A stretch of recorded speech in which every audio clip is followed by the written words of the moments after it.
Good. Oh, an error occurred on Periscope. Cool. Welcome to YouTube live, people. Periscope is not having fun this morning, but that's okay. We're live now, Brian. Brian, we are officially Yay! live across the board. Welcome to the Angle of Pursuit podcast. Fantasy football, sports betting, NASCAR, home here at fakepigskin.com. It is your Sunday morning live stream. We will obviously hang out and let people roll in. Let me drop your questions in the chat because that's how we are here for. We're here to talk about your questions, answer what you have for the week. We got some time, Brian, to just make up some. All right. One of my league mates really wants Austin Eckler and either T. Higgins or Justin Jefferson, and I don't know what to do with those guys. Like, I, in theory, would want the 101, like my pick back, which is going to be high. But like, even if I get, say, Jamar Chase, T. Higgins or Justin Jefferson, right? Yeah, because if a guy like Jamar Chase were to fall to, say, the Jets or one of those kind of teams where the passing is just kind of inept right now, regardless of even if he's going to see good playing time, there's no way he's going to be able to produce at the rate, or there's no guarantee that the production is going to be anywhere near what T. Higgins and Justin Jefferson have been able to do right now. Yeah. I also I do wonder about the Joe Burrow injury just from like a long-term perspective. Like, is there a chance that not next year but the year after is the year we finally see Joe Burrow and maybe the Bengals go get somebody to be like a 1-year fill-in, but like, Yeah, Ryan Fitzpatrick. if I knew Fitzmagic was there, I'd feel better about it. But like, that is a concern too, that he just has garbage quarterback play, and Joe Burrow's not the same player. But I don't know. Yeah, I am slightly worried about the outlook of Burrow's 2021 season, but we saw it 2 weeks ago with Brandon Allen under center. T. Higgins didn't look that bad with him. They're still going to take the shots down the field. AJ Green will probably he's gone at the end of the season, leaving a clear path to the number 1 or number 2 wide receiver looks on the outside to T. Higgins. Just him and Boyd there. He's their number 1 downfield threat right now, and it's only going to get even better next season. So I do think, kind of regardless of who's playing quarterback for them, because they'll probably bring in a veteran next season, like a guy like Ryan Fitzpatrick, which I think would only improve T. Higgins' outlook. Maybe Corey Davis after his breakout season. I think that's a fair deal. I think the Bengals would accept that. I highly doubt that they would be excited to do that. All right, let's jump into it. Let's start talking about some of this stuff. Let's start in Miami. It's time for the gas can to ignite again, right? Because we got no Breida, no Salvin Ahmed, no DeAndre Washington. I'm all in the Miles Gaskin boat this weekend. I think he's fully healthy. He was practicing towards the end of last week, so he's gotten a full week of practice in. He seems ready to take on the every down role again. It's really only Patrick Laird who is there to quell him. Hey, the Laird abides. The Laird abides. And the one thing that Cincinnati has been a little bit better against the run the last couple of weeks. I mean, we saw them kind of they did a decent job against the Giants, but Miami should be able to control this game more so than what the Giants did last week, regardless of who's playing quarterback, whether it's Tua or Fitzpatrick with their defense. I think Gaskin is in line to see 15 to 20 touches during his first game back. Yeah. I expect much of the same. I guess I'm just wondering what the Dolphins' offense is going to look like. Are we expect them to be fine? If I'm a Devontae Parker player and I need this win to get into the playoffs, I'm slightly worried if Tua is the guy that is starting, because they seem to be playing it a little bit more conservative with him back there. Whereas with Ryan Fitzpatrick, we saw it again last week. Devontae Parker, he and him have this unbreakable bond together. So I'd be worried if I have Parker and it's Tua taking the snaps. Especially in this matchup against Cincinnati, where they're more than double-digit favorites. They'll be very happy to run the ball, play good defense, Yep. make a special teams play, and call it a day. Yeah, it's definitely not an exciting matchup in terms of betting either. Like I'm leaning the under. I'm kind of avoiding the double-digit, line because I do think that Cincinnati they have. I guess on paper, their weapons are slightly better than what the Jets were able to put out there last weekend against them. And I do think that even with Brandon Allen at quarterback, I think that they're probably less susceptible to turnovers and 3-and-outs and stuff like that. So I think they could keep it slightly closer than New York, but I'd prefer to get on the line of the under. It looks like Periscope is having issues. So for people that normally join us there, and may want to switch over to YouTube if you're having issues on that end. All right, we got two. Need two running backs, one flex, in a non PPR. We got J.K. Dobbins, we got Benny Snell, we got David Johnson, and Cooks. Brandon Cooks. Oh man, this is a really tough one because you're playing on a touchdown here. I mean, Dobbins and Snell are the automatics, and then it's just whatever Texan you like, right? Yeah, I would definitely lean Dobbins. I like Snell just because if James Conner is inactive, Snell is the lead guy there for Pittsburgh, and no matter what defense they're playing, they're probably going to be able to move the ball and get in the scoring range there. I would probably lean Brandon Cooks over David Johnson. Just David Johnson's had such a long layoff. Brandon Cooks has been seeing consistent volume to begin with, and now Will Fuller's gone, so they're going to do everything possible to get the ball into his hands on the outside. Yeah, I mean, we were talking about this a little bit before we went live in terms of what we expect from the running back duo there, and what unique ways they could deploy those options.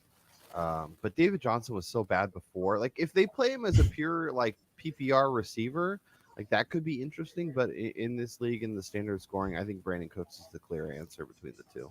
Yep. It's Miles Sanders season. Fire him up. After watching what David Montgomery and Jonathan Taylor did to this Packers defense, I don't know how you can sit him. This was, last week I got burned by suggesting not to play AJ Brown. Yeah, the Periscope's having issues, so I would switch over to YouTube if you can. I'll see if I can drop the link just so people can get it. Good job, Periscope. Yeah, we're going Dobbins, Snell, and Cooks for that duo.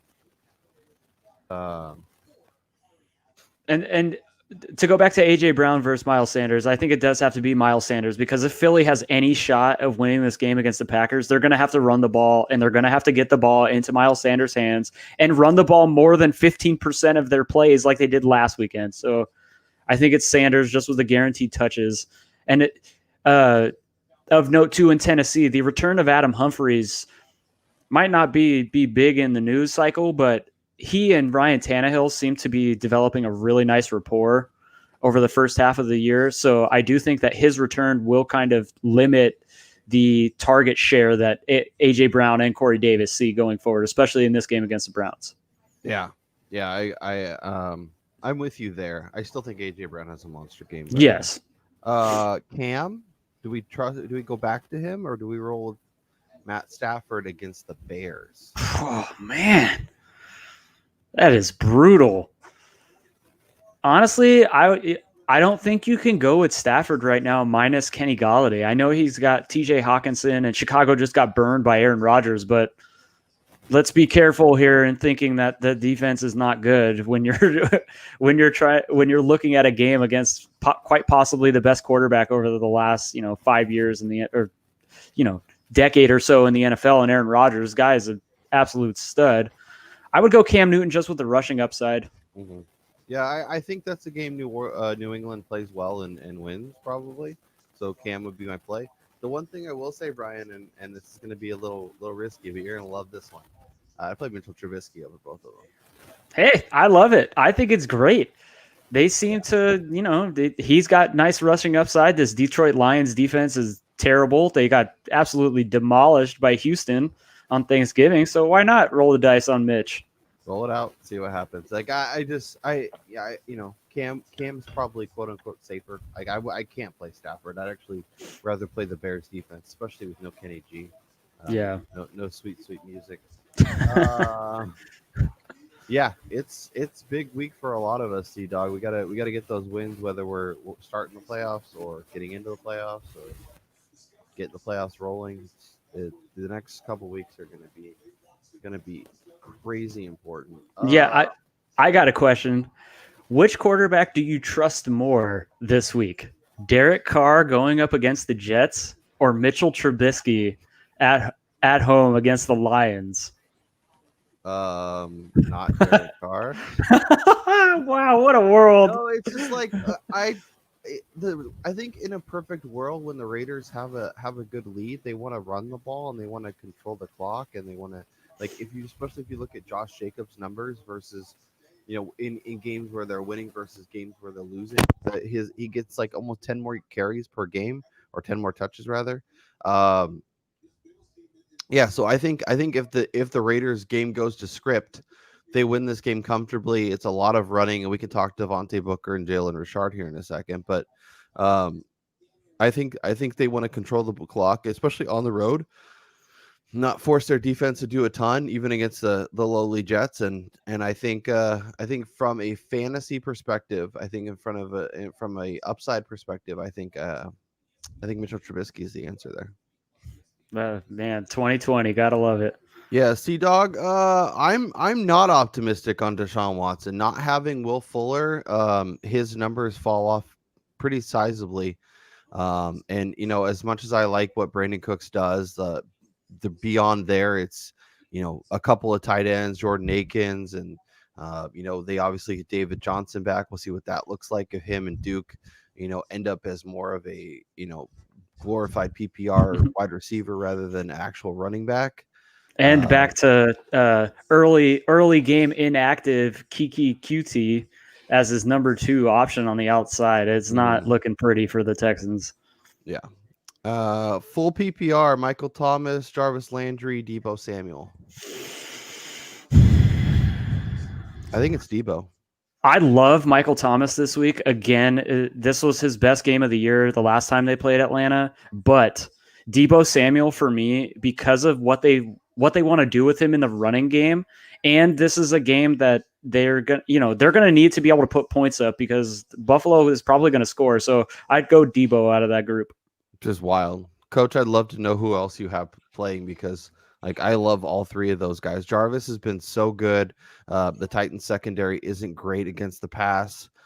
I could see him having a nice day, and obviously, anytime Michael Thomas plays, it's usually a sign of good things to come. But the way the Niners offense is set up in a matchup against Buffalo, where they should be able to move the ball, Damn. yeah, that's go off then. That's amazing. I might. Would you consider sitting Justin Jefferson for Jarvis or Michael Thomas if we say play Debo?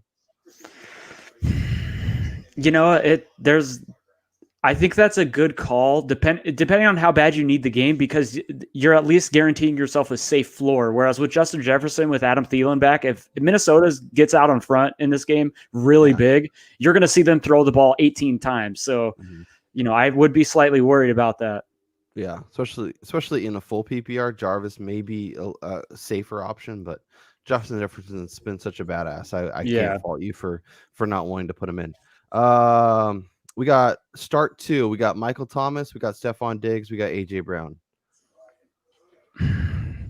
I gotta go. Damn, this is so hard. I gotta go Michael Thomas and Stephon Diggs. Even going against San Francisco, he's been the clear-cut leader in that Buffalo receiving core in terms of target share, and Michael Thomas is seeing like 40% of the target share with Taysom Hill. For me, it's Diggs for sure, and then it's AJ Brown or Michael Thomas. That's like my 2 favorite players in the NFL. Like those 2 guys are my favorites. So like It's like tell me pick your favorite kid. Like I can't do that. I think AJ Brown's the answer. I think Oh he man. has a monster game here today, especially with Taysom Hill under center. Allen Robinson, AJ Brown, or Scary Terry. Who's sitting in out of the three? Oh man. Well, you're definitely playing A-Rob. He's the like lock in play this week.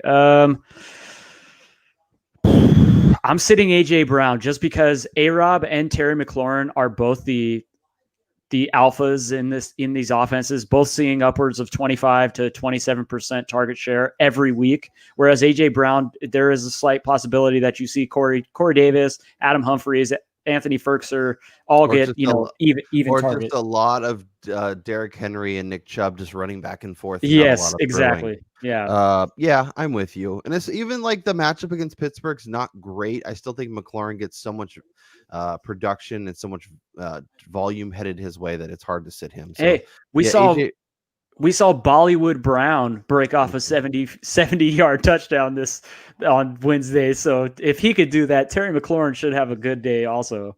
Yeah, full PPR, Antonio Gibson or Brandon Cooks in the flex. Damn.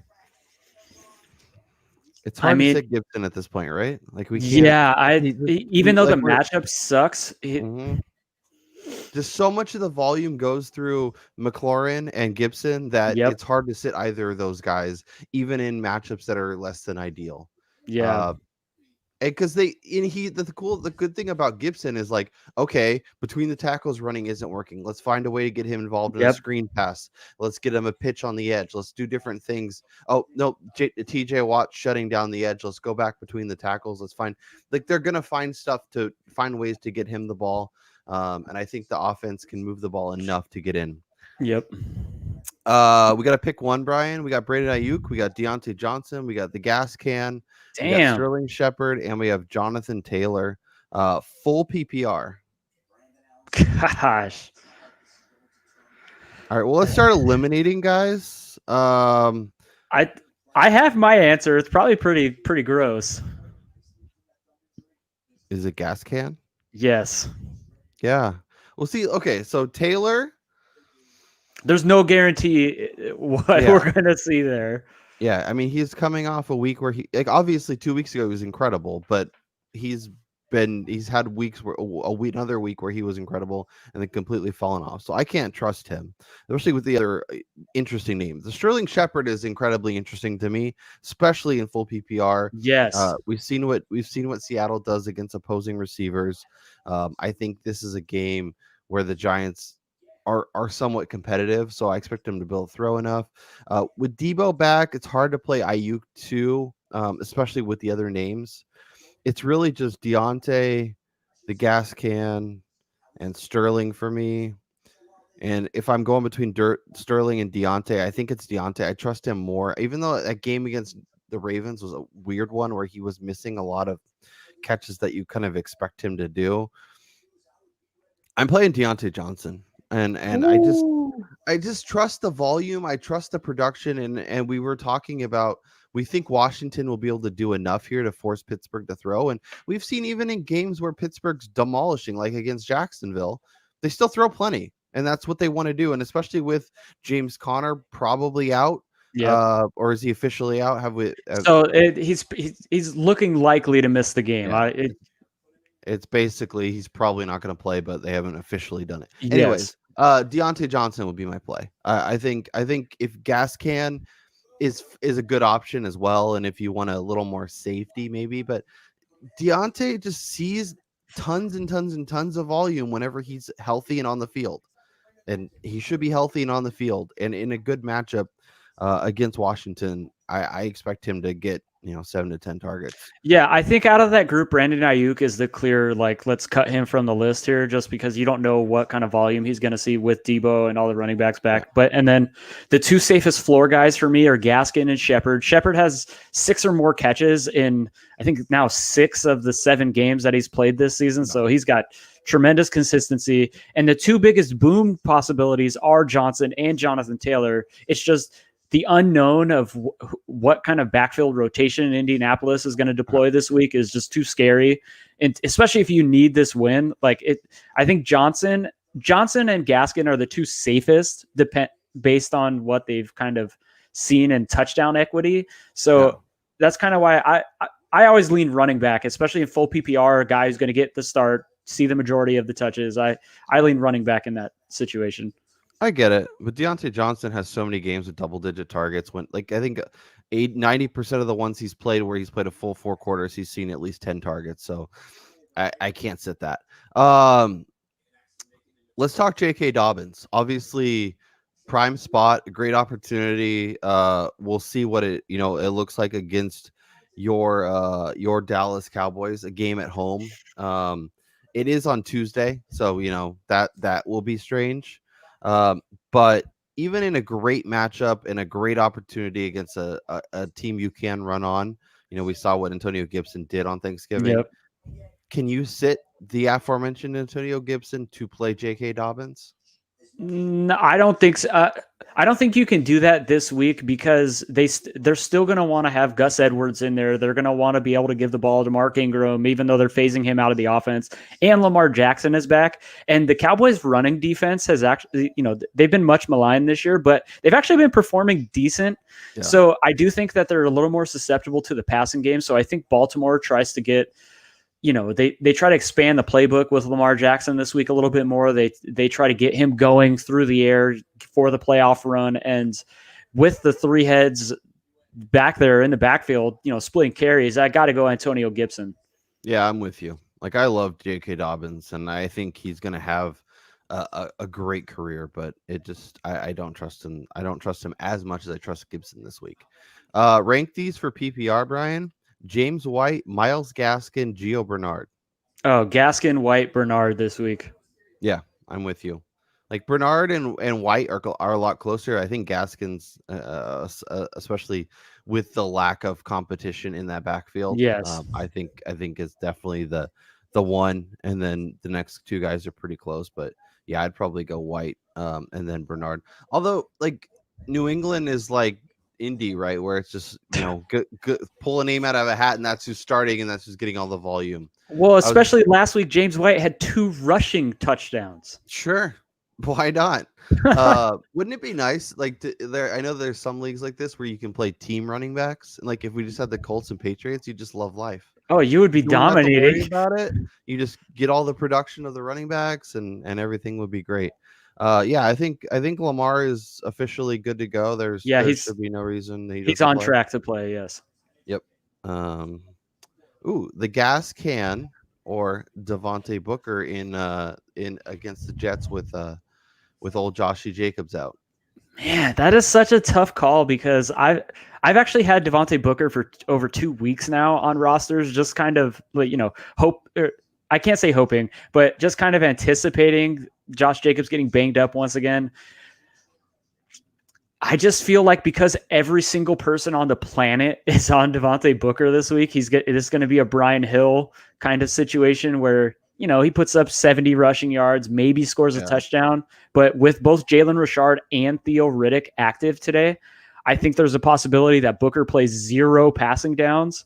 And it's, that's huge in terms of their overall production. I think Gaskin is the guy all day, every play for Miami today in a game that they should control handily. Yep, in a game that they're over 10-point favorites, in a game where Tua is going to start, and we've seen with Tua under center, they're a lot more running and play good defense inclined. Yeah. I think Gaskin is the play. Although, Booker's a nice spot if you have him and you're scrambling at running back. I don't hate using him, but I think Richard gets a little more touches than we'd like. Where in Miami, it's going to be Gaskin all the way. Yeah. We need a full PPR flex. We got David Johnson, we got Kenyon Drake, we got James White, we got Michael Pittman. Damn. How far is Kenyon Drake fallen that he is a flex consideration? I mean, considering his production the last 2 weeks, I'm surprised he's not, starting as like an RB2 right now. Even going up against a Rams team, Arizona seems dedicated to making Drake, their workhorse right now. And maybe that was the plan all along this year, early on in the season. They gave him the Derrick Henry treatment and kind of, took it easy on him early on the year, knowing that he was likely to get hurt. Yeah, I know it hasn't been a great season for him, but I still think he's the correct answer here. I'm not playing David Johnson over him. I have no idea what to expect, and he was so bad before getting injured. I can't go there. As we mentioned with James White, that New England Who backfield, the hell knows what's they happening could it there? could be a Damian Harris game where he gets 20 carries. And then I love what Michael Pittman's talent is, and I love what his upside is, but Philip Rivers has no loyalty to any receiver in that offense. He's happy to, have a T.Y. Hilton game, have a Zach Pascal game, have a game where he uses the tight ends or Naheem Hines. Like, I could see a 3 for 70 and a touchdown kind of game for Pittman, but I think Kenyon Drake's upside is better. And I think Arizona wins this game on the field. So I expect a good amount of Drake between the tackles, in the goal Yep. line, all that stuff. And the Rams, like, you want to attack them up the middle. Like, you want to run right at Aaron Donald. You do not want to get in a situation where you're dropping back to pass, facing that pass rush, trying to throw against Jalen Ramsey and all those dudes on the outside. So I think Arizona, they continue with that game plan we saw last week against New England, where they want to pound the rock. Yep, like a little Raheem the Dream 2.0. Yep. Appreciate everybody hopping in. Appreciate everybody joining the show. Love the conversation. Please feel free to throw in your questions as you hop on. If you are enjoying what we're doing, make sure you mash that thumbs up. Make sure you hit subscribe. We break down the waiver wire. We break down the NFL slate from a gambling perspective, and we hop on every Sunday morning to try and help you guys win some fantasy championships. Let's see what else we got on the docket. Any other inactives popping up or anything else we need to pay attention to? Yeah, I mean, most people were looking into whether or not Julio was going to be active this week. And, Julio Jones is a guy who people might be scared off of the last time he was deemed active while dealing with a hamstring issue, only to see him get like 2 receptions for 30 yards the last time these two teams played. But I do think that Julio Jones is a safe play this week because we've seen it numerous times where it doesn't matter the matchup. Julio Jones is on a different planet in terms of his athletic ability. And with Marshawn Lattimore, this will be his first game back after missing a game or two. So who knows what kind of shape he's in. And Atlanta, the only hope that they have to stay in this game is if they can get their big monster Julio going and, be able to free up Calvin Ridley. So I think Julio's status is huge. And then also it was interesting to note that both Bears wide receivers, both Allen Robinson and Darnell Mooney, who left practice on Friday with knee issues, which is never good, are also both active. So probably just them playing with the injury report. They're turning into the Patriots, I guess. And then, there's really no like significant guys missing this morning, minus DeAndre Swift, who it's not looking good with that situation coming off a concussion. Yeah, well, and it's a situation where there's no need to rush him back. There's, the Lions are far from a contender. He's a big part of what they want to do, and you only have so much mileage with these running backs that using it now makes 0 sense. So yeah. Let Carry On and Adrian Peterson finish out your season. Bring Swift back next year. He flashed enough where you can be excited about him. And if you're in dynasty leagues where he might be available, go see if you can throw out an offer and pull him off someone else's team.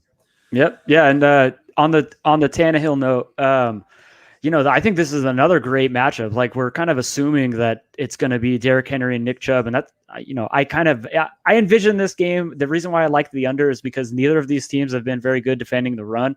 That being said, though, Tennessee's offense, it's not based on passing volume. It's based on their success on the ground. And Ryan Tannehill can throw the ball 22 times, but complete 18 of those for 230 yards and 3 touchdowns on any Sunday because of the threat of Derrick Henry, which is the reason why I still think people sleep on Tannehill in terms of fantasy. He's got a great rushing upside as well. I love Tannehill today going up against this Browns team minus their best 2 corners. Denzel Ward is missing today, so their wide receivers should be able to get open often. Yeah, Tannehill is a guy who's like pretty much a start every week right now. Well, and the good thing about Tannehill is he's shown the ability where if they give him 40 attempts, he can have a monster day, but he Yep. could also do it in a game where Henry sees 25 touches and Tannehill throws it 22 times. But Yep. he's so efficient with those throws that those 22 throws could be 280 yards and 3 touchdowns. So yeah, I'm 100% with you. Like I like him so much this week, especially in this matchup. Like the Browns, you could throw on the Browns like that. That's not a problem. Brian, we got a defensive question. We got defense. The Titans against those Browns or the Falcons against New Orleans? I think it has to be Tennessee, right? Yeah, I'm not touching Atlanta going up against New Orleans, who they will not put themselves in situations to have any turnovers. Whereas going up against Baker Mayfield, oh yeah, you bet yourself that if you put them in a situation to throw the ball, there's going to be some opportunities to get to him, sack fumbles, interceptions. So yes, give me the Titans. Yeah.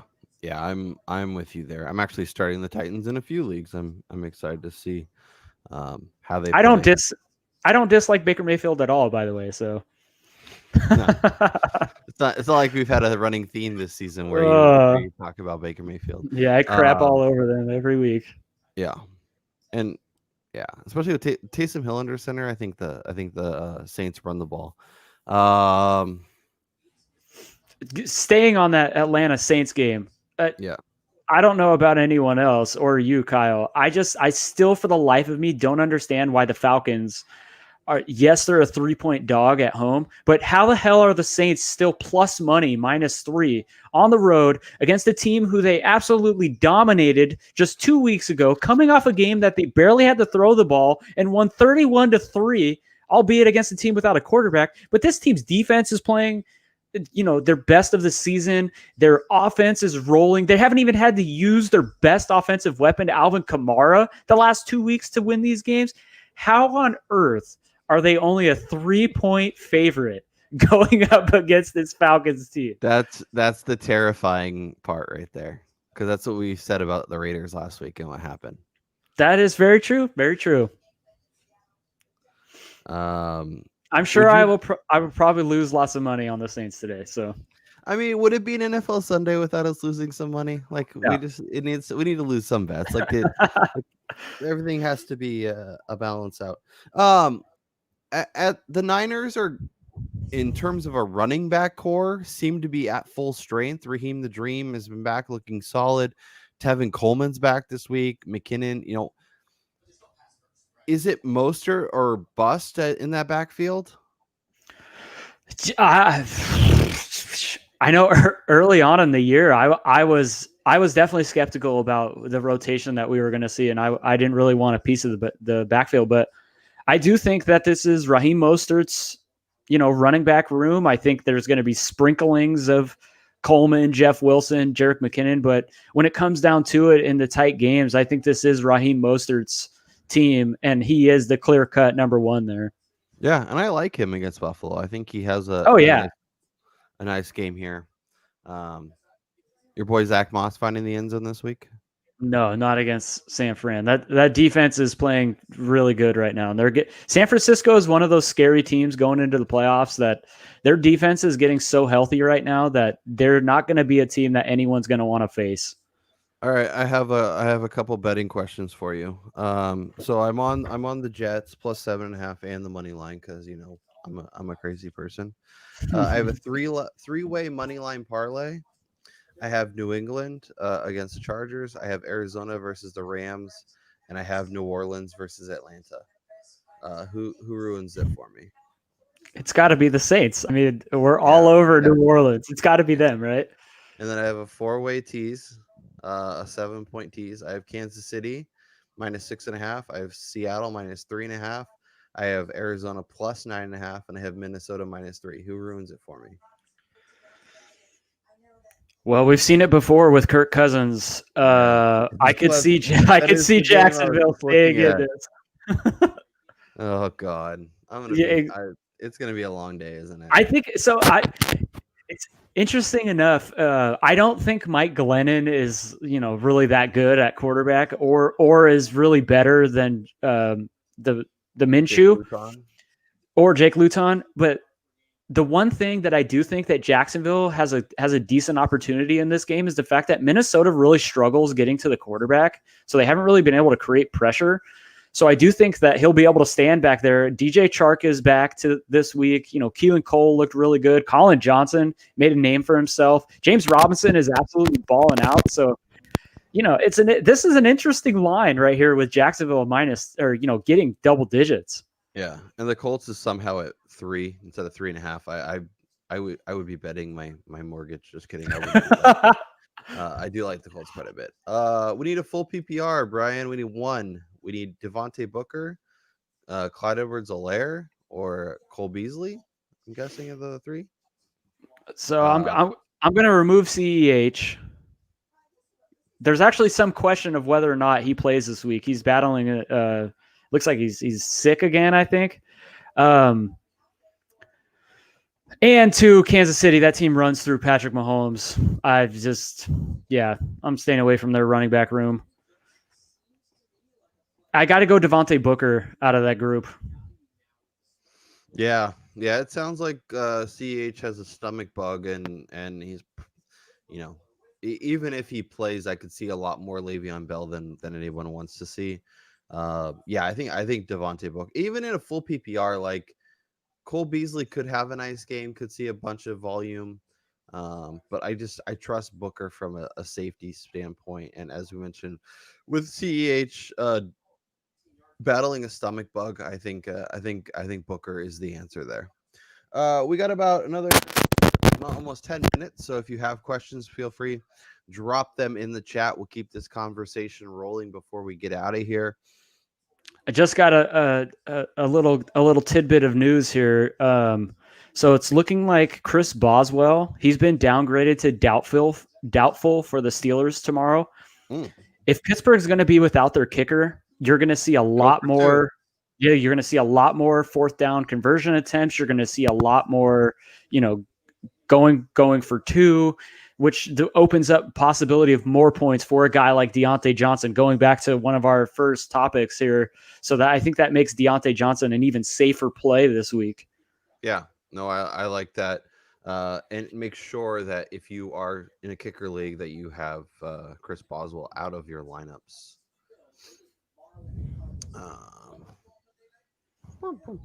You got any interesting prop plays this week for us, Kyle? I like Miles Sanders. I got to look at what the actual. I was trying to look last night, but I couldn't find, at least on where I typically look. Let's go to the old FTN prop shop and see what they have for us.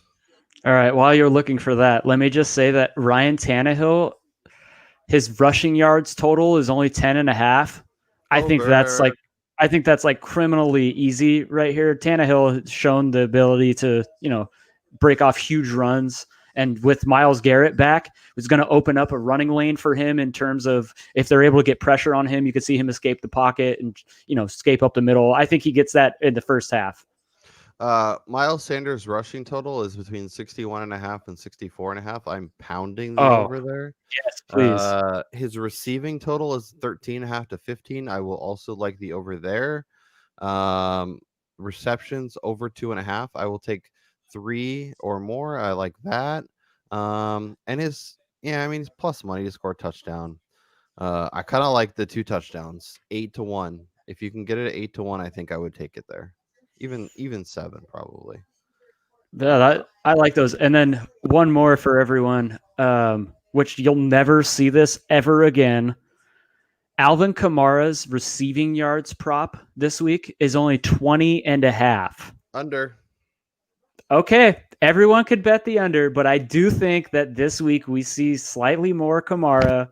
I think we see him get more involved. I think you get to see him get like 4 or 5 receptions again, and they get him rolling in anticipation of the old fart Drew Brees returning soon. Mitchell Trubisky over 240 something yards, between 242 and 248.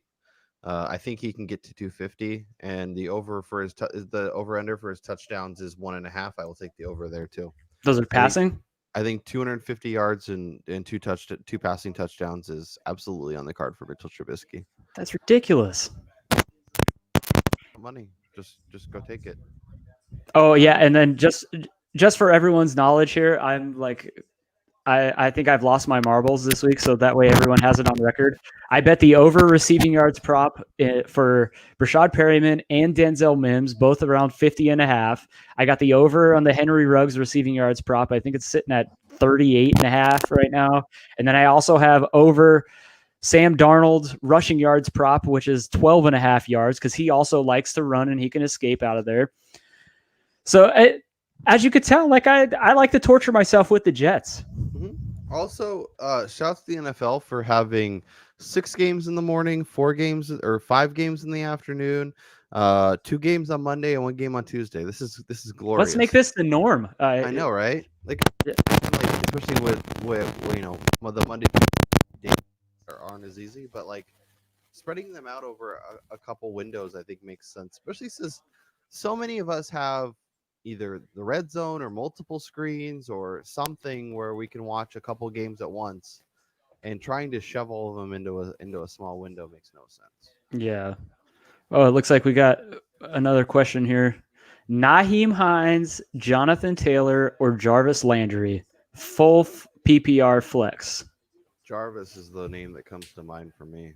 Yeah, I think he's the safest of them. He's absolutely been funneled to targets since Odell went down, and I think this is a game that Cleveland is going to be playing from behind. So, and the Titans secondary has had issues and stopping the opposing pass catchers.